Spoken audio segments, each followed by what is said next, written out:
We are now greatly honoured to welcome the Home Secretary, the Right Honourable Theresa May, who will address the congregation.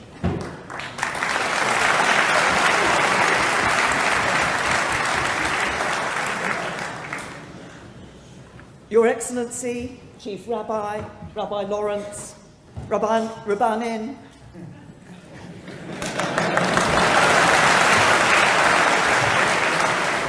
I hope it gets better, just wait and see. Mr. Mayor, ladies and gentlemen, Havarim of B'nai Akiva.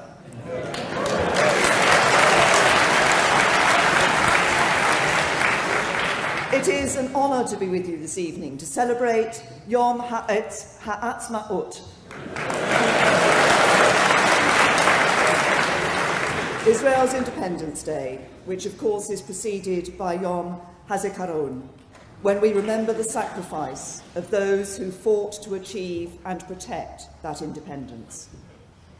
Israel is at once an ancient and a young nation.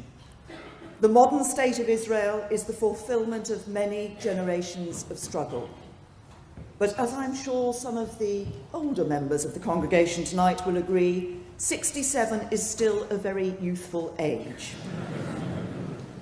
I had the pleasure of visiting Israel for the first time last summer. The purpose of my trip was to meet experts in cybersecurity and to see for myself the progress Israel has made in combating modern slavery, two challenges which both Israel and the UK are confronting with great determination. One of the last acts to receive royal assent before Parliament was dissolved a few weeks ago was the Modern Slavery Act. It is the first law of its kind in Europe, and one of which I am particularly proud as Home Secretary.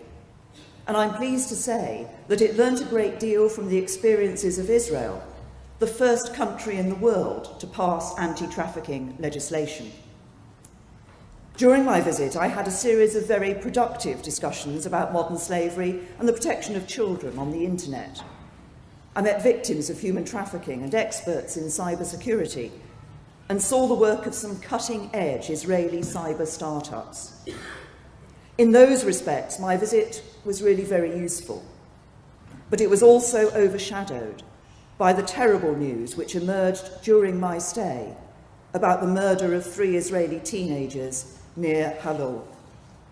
The murder of those boys and the loss of life among Israelis and Palestinians in the subsequent military operations in Gaza was a sad reminder that the Arab-Israeli conflict is not just an abstract debate argued over the page of Western newspapers and television screens. It is a real conflict, with innocent victims on both sides, and, as we remember this evening, with brave soldiers who pay the ultimate price to defend their fellow citizens from indiscriminate terrorist attacks and existential threats. It is a tragic fact of history that the Jewish people have had to protect themselves against repeated attempts to obliterate them, and that the safety of the Jewish people can never be taken for granted. As Home Secretary, I've also seen that, sadly, that safety cannot be taken for granted here in Europe either. I've been appalled by recent reports from the Community Security Trust and others indicating a rise in anti-Semitic attacks in the UK.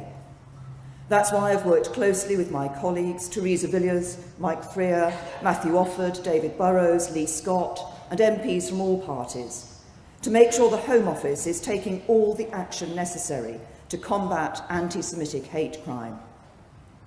I'm clear that everyone in this country should be able to live their lives free from racial and religious hatred and harassment. No one should live in fear because of their beliefs or who they are.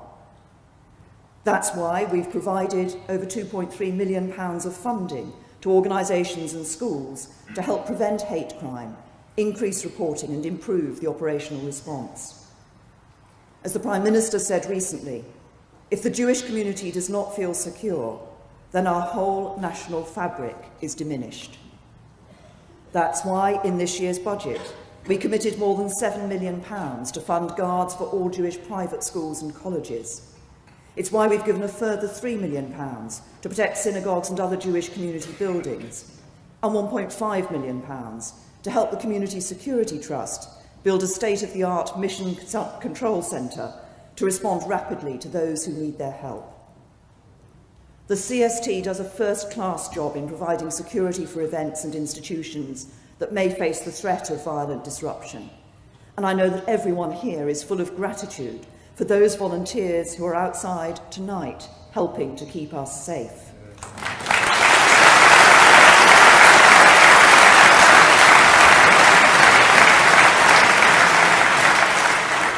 On behalf of us all, thank you.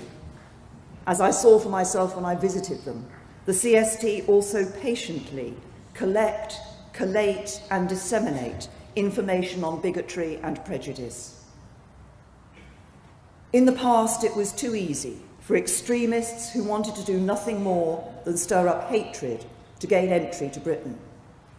At the same time, we had the absurd situation where Israeli government ministers were reluctant to visit this country because they feared a citizen's arrest and prosecution under the so-called principle of universal jurisdiction. I'm proud to say that we have fixed that particular problem with our Police Reform Act. There is an influential strain of opinion in this country that says words are not deeds, that merely saying offensive things should not lead to prosecution or any form of state action, that free speech is an essential value of a free society and the state should never interfere with it. Now, there is something to that argument. Free speech is an essential British value and one of the things that makes this country great. But it is precisely because it is so valuable that free speech needs to be protected and not abused. In speech, as in other areas, freedom is the liberty of self-control. We need to be wary of the argument that words do not lead to deeds, because they can and they do. The dreadful events in Paris and Copenhagen at the beginning of this year were reminders of the serious terrorist threat that we face. One of the victims in Denmark was a volunteer on security duty at a bat mitzvah outside a synagogue, just like the one we're in tonight. And the attack on a Jewish supermarket in Paris, where 4 people were killed, was a chilling reminder of the anti-Semitism that we have seen not just in France, but in this country too. I know that many Jewish people in this country are feeling vulnerable and fearful, that you are anxious for your families, your children, and yourselves. And I never thought I would see the day when members of the Jewish community in the United Kingdom would say that they were fearful of remaining here in our country. And that means that we must all redouble our efforts to wipe out anti-Semitism here in Britain. As I was proud to say to the Board of Deputies in the wake of that horrific attack in Paris, Jewish people have long been an important and integral part of this country.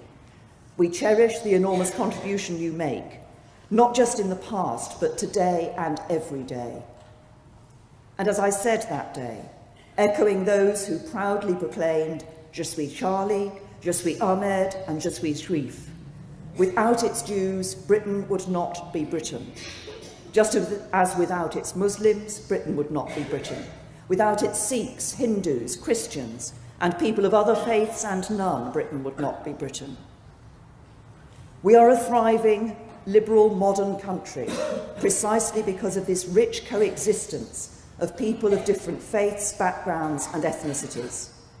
It is what makes this country what it is. We must never take this for granted, and we can never take for granted the British values that underpin our society: freedom, pluralism, and respect for one another. We have to argue for them, fight for them, and work for them every single day. And it's groups like B'nai Akiva which play such an important part in that mission. As one of the most prominent Jewish youth movements in the UK, B'nai Akiva gives young Jewish people in Britain a framework to live a religious lifestyle in the modern world, and a mission to make an active contribution to our community. You encourage young people to take on leadership roles and positions of responsibility in the community, fighting for the values which unite us which make you proud Jews and proud Britons, and which make this country what it is. So today, as we celebrate the independence of the State of Israel and pay our respects to those who have fought so hard for it, I also want to pay tribute to the work you do here in the United Kingdom.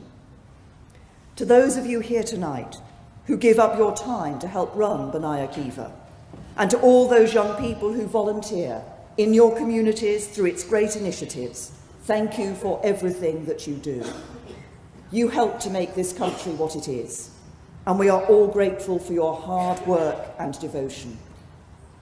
So tonight, as we celebrate the 67th birthday of the State of Israel, I also want to say thank you and join you in saying, Kadima B'nai Akiva.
We are now greatly